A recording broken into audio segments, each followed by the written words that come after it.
Ladies and gentlemen, the creator of One Piece, Eiichiro Oda, finally did the incredible in this One Piece chapter 1182.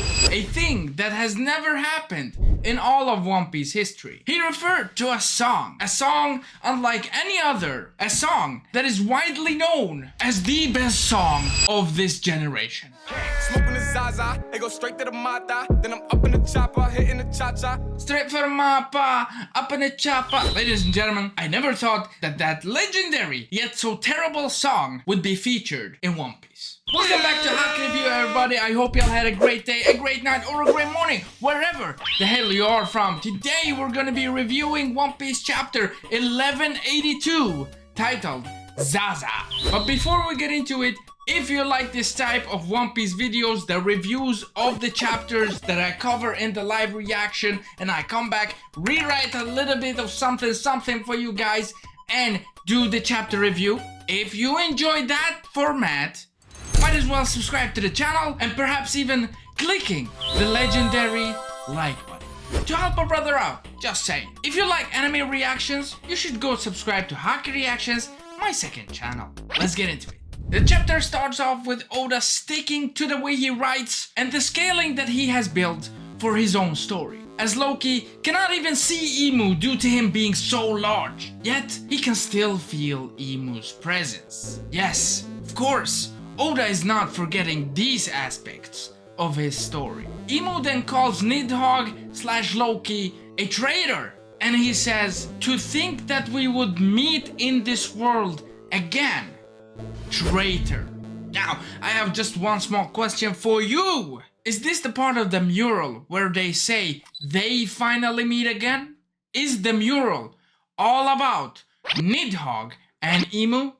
Let me know in the comments. And another question I have in my mind is, did the original Nidhogg all those years ago betray Emu and side instead with Joy Boy? But also, how does Davy Jones tie in all of this? So if you ask me, the last time Emu met Nidhogg was in this lower world, in the world below the clouds, as Killinghams mentions later on in this chapter. But this reminds me of how the people of Skypiea refer to the normal sea as the Blue Sea.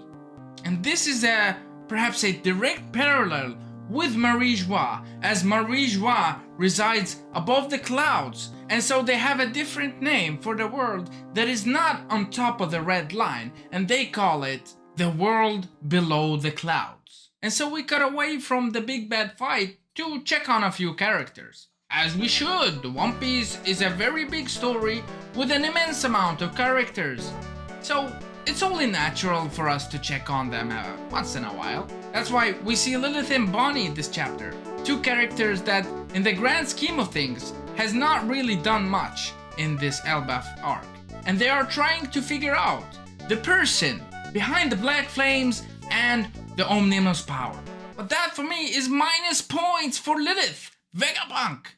You should already know who this person is. It should already tick in your head that this is the person controlling the entirety of the world. But also, an interesting observation that I made, and I don't believe a lot of other creators have made this observation, is, where the hell is Kuma? Shouldn't he be with his daughter? Is he back at the 3,000-year-old lab? Are they trying to bring back his personality and mind? Just an observation. Sanji and Zoro, our chicken wings of the Pirate King, are once again flying. And I know, this joke is a little bit overused, but it's funny. Sanji is heading towards Killinghams, and Zoro will probably meet Killingham's counterpart, Summers. We get to see the massive change in Summers and Killingham's strength level. But seeing as both Sanji and Zoro completely manhandled Summers and Killingham pre-power up, I just do not think that these two will be the primary foes of our Wings of the Pirate King. They can't have just Zoro winning over Summers and that's it. No! These two characters, these Wings of the Pirate King, once again, say it with me, the Wings of the Pirate King need much more. So they need to go up against Emu. Even though I think, or I would want to, the entirety of the Straw Hat crew to go up against Emu, that looks more and more impossible right now. But the thing that looks possible is that Zoro and Sanji could join in that fight to help Luffy out. That's why they called the wings. But despite everything going on with the fights, with Emu, with Loki, Zoro, Sanji, everything, I find myself thinking that this next part of the chapter is the most interesting one by far. And that is when we get to see Biblo, the owl librarian. Apparently, there is a backdoor passageway to a hidden room in the library. And that is where Biblo were, and that is where he took all of Ohara's books with him. And just like Saul tells Biblo this chapter, there is something weird about you. There is something very interesting and very mysterious about you. You must be hiding something. And I think Saul is very much correct with that.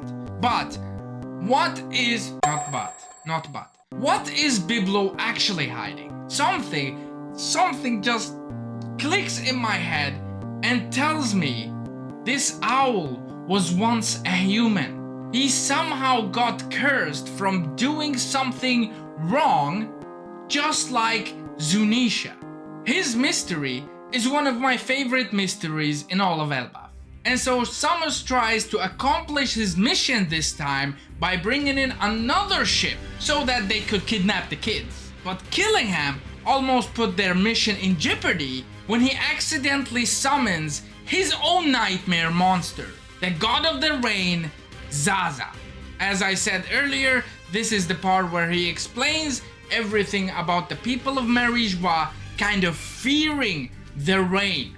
And so Killingham's interpretation of the rain god is summoned in Elbaf, and he floods the entirety of the place where the injured giants, the kids, and also where Chopper is at. What is going to happen to him? Will Chopper drown? I highly doubt it. He's a Strat, so nothing will faze him, but hopefully there is something for him to do more than just patch some fingers up. But it appears to me that in the next 1 or 2 chapters, the problem between Summers and Zoro and Sanji and Killingham will be resolved. Zoro and Sanji basically promise each other to resolve this matter quickly so we can both head back to Luffy and Emu and help out our captain. Also, whatever happened to Gunko? She's unconscious. I know she's not dead because we need that Brook lore. Summers and Killingham think she's dead, but I highly doubt that. And so the next week will be a break week, so no chapter next week. And hopefully the wait will be worth it for chapter 1183. I hope you guys enjoyed the review of chapter 1182 of One Piece. Stay tuned for more. And do not forget to tell your loved ones that you love them. Have a wonderful day. Peace.